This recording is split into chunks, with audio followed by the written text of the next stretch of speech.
Hey! Resource culture. Quentin here. We all know men and women are different. We are different physically, but we're also different mentally. Or aren't we? Pourquoi il s'est mis à parler anglais? Oh, je sais pas.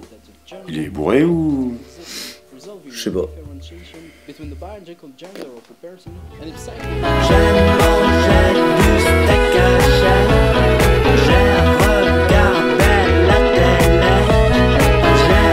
Bonjour à tous et bienvenue dans ce nouvel épisode de Sauce Culture, et aujourd'hui on va s'attaquer à un sujet un peu plus sensible que pour les deux premiers épisodes, puisqu'on va parler de la théorie des genres. Non franchement ferme-la, si c'est pour faire des blagues comme ça, ferme-la. Bon alors avant d'attaquer, la première chose à savoir sur cette fameuse théorie des genres, c'est qu'elle n'existe pas. Voilà, c'était Quentin pour un nouvel épisode de Sauce Culture. Après c'est moi qui dois la fermer avec une blague pourrave. Ce qui existe en revanche, ce sont les études sur le genre, les gender studies, qui ont débuté dans les années 60 et qui ont très vite intéressé la scène féministe. Entre autres en reprenant certaines idées de Simone de Beauvoir, comme sa fameuse phrase « On ne naît pas femme, on le devient ».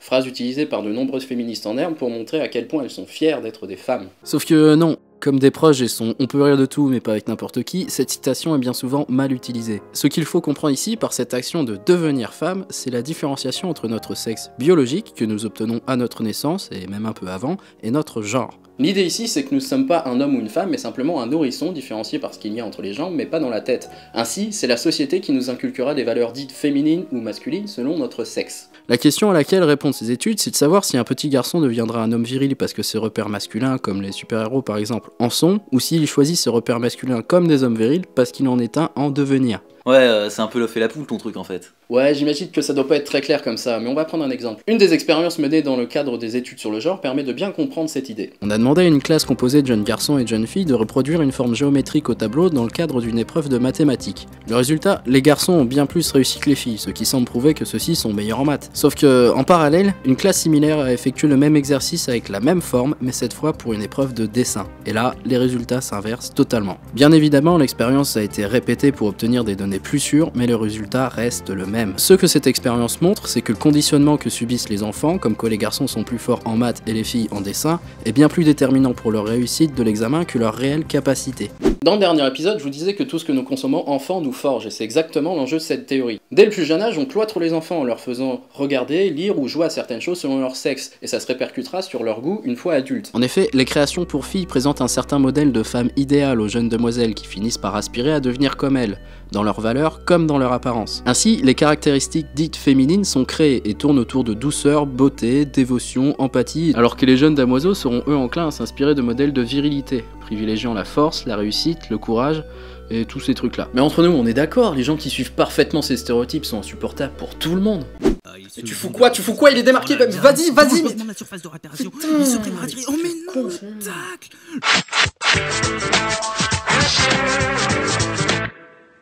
Salut chouchou, je suis rentrée. C'est pas quoi la fille là dont je t'ai parlé l'autre jour là?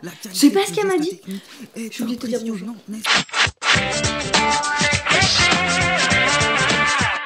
Oh là là, tu fous quoi là? T'as pas vu que je suis occupé, putain? Au lieu de me raconter tes conneries, je sais pas, fais un sandwich ou quelque chose, casse-toi. Dimanche dans Téléfoot. Eh oui, tout à fait.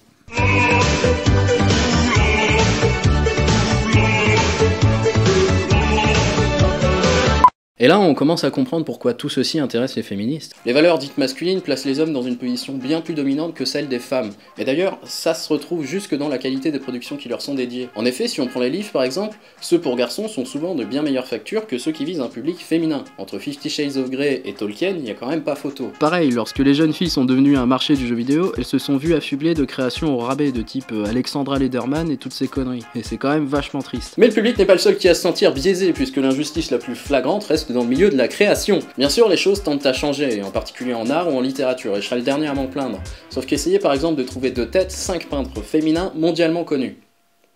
Je vous laisse un peu de temps pour ça. Vous séchez? Normal. Alors bien sûr, les plus pointilleux me diront que c'est pas que pour la culture, que ça veut aussi par exemple en sciences, humaines ou dures, et c'est vrai. Sauf qu'ici on parle de société et de culture, et en plus, je fais ce que je veux. En parlant de ça, je voudrais en profiter pour faire un point sur le féminisme. Il faut comprendre qu'il n'a pas pour but d'aider uniquement les femmes, mais d'effacer ces notions genrées qui les handicapent certes bien plus que nous, hommes, mais qui nous affectent aussi. J'en vois parfois crier après le féminisme lorsqu'un homme est lui aussi victime de la société, comme par exemple lorsqu'une plainte de viol n'est pas prise au sérieux s'il s'agit d'un homme. Mais il faut bien comprendre que cette interdiction à la faiblesse est aussi une conséquence des notions genrées que ces féministes combattent. Et pour les deux du fond qui proposent de renommer le féminisme, bon, je comprends l'idée, mais il faut aussi se rendre compte qu'il est nécessaire de rendre hommage à ces femmes qui se sont battues au XXe siècle pour qu'on puisse aujourd'hui tenter d'instaurer une égalité plus forte. Alors bien sûr, il existe des productions culturelles qui ne vont pas dans le sens des genres comme on les entend traditionnellement.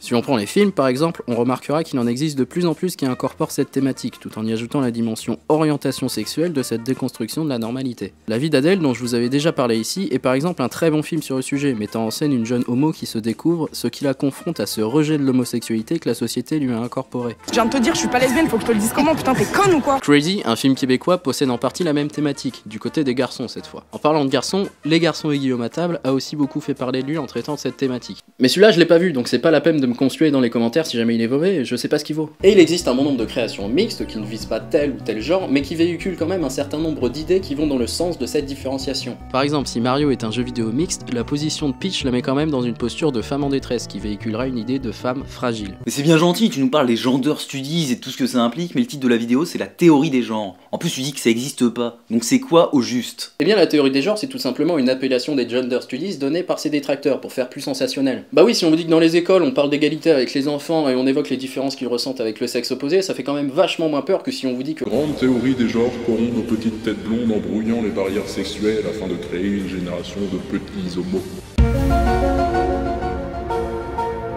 Franchement, il y a vraiment des gens qui arrivent à croire qu'il existe un complot visant à rendre les gens homos. Oui, voilà, de toute façon, la Grèce qui a mis le parti communiste au pouvoir, ça c'est les francs-macs, comme le merluchon chez nous, évidemment.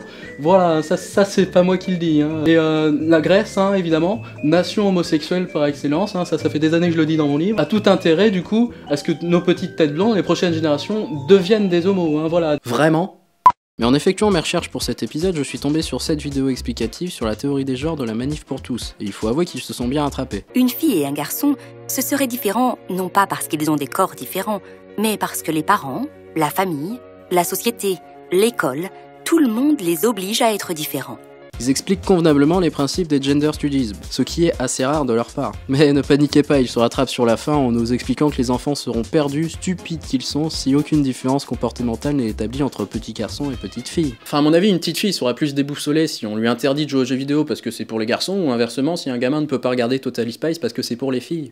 Voilà, j'espère que cet épisode permettra à certains et certaines de réfléchir un peu plus sur le sujet qui est d'une importance capitale dans la recherche de l'égalité homme-femme. Il faut par contre bien se rendre compte que les études sur le genre n'ont pas pour but de rendre tout le monde identique, mais simplement d'effacer les barrières entre les sexes et de permettre à chacun d'être ce qu'il veut indépendamment de l'apparence de ses parties intimes. Les progressistes n'ont pas non plus comme but de transformer tous les hétéros en homos et encore moins d'inverser la domination masculine actuelle. Enfin, on bénéficierait tous d'un changement dans les mentalités, à différents niveaux bien sûr. Les femmes, les homos, les trans en profiteraient plus que les hommes, mais ce n'est pas une notion qui nuit aux hommes. J'insiste bien là-dessus parce que ceux qui sont en position privilégiée ont tendance à avoir peur de l'égalité, mais il faut bien comprendre qu'on ne va rien leur retirer, juste permettre aux autres d'obtenir ce que eux possèdent et inversement. Je tiens aussi à préciser que j'aborde la culture dans la chronique, mais aussi la société et que le dosage n'est pas toujours équivalent. Ainsi, si dans le premier épisode je n'ai presque pas parlé de société, bah aujourd'hui ça aurait été l'inverse.